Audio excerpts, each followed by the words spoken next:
What do you say in Tagalog when you receive a present? And which words do we use to make a sentence? Affirmative or negative? Okay, number 1 of our list is para sa'yo. Para sa'yo. This is for you. Para sa'yo. Salamat. Salamat. Thank you. You can also be polite by saying salamat po or salamat po talaga and maraming salamat po. Walang anuman. Walang anuman. You're welcome. And the polite way of saying is walang anuman po. Oo. Yes. Oo. And the polite way of saying is opo. Opo. Hindi. Hindi. No. And the polite way is hindi po. Hindi po. Example is hindi po ako si Gabriela. Hindi po ako si Gabriela. I'm not Gabriela. So, if that is not Gabriela, then I am. Ako po. I am. It is a way of saying affirmative.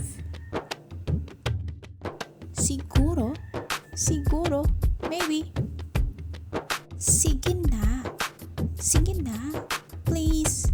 And the polite way is sige na po. Sige. Sige. Okay. Other way to say is pwede. Or when you are convinced, sige na nga. Sige na nga. Hindi pwede. Hindi pwede. Not allowed. This is used to answer questions. Can we, can I, can he, or can she? Bawal. Bawal means forbidden. Bawal na pag-ibig. Forbidden love. Example is bawal manigarilyo. No smoking. Tayo na. Tayo na. Let's go. Ayoko. Ayaw ko. I don't want. And the polite way is ayoko po. Ayoko po. Slang way is ayoko. Ayoko. Gusto ko. I want. Gusto kong kumain. I want to eat.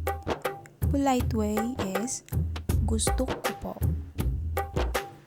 And gusto ko is also means I like. Gusto kong matulog. I like to sleep.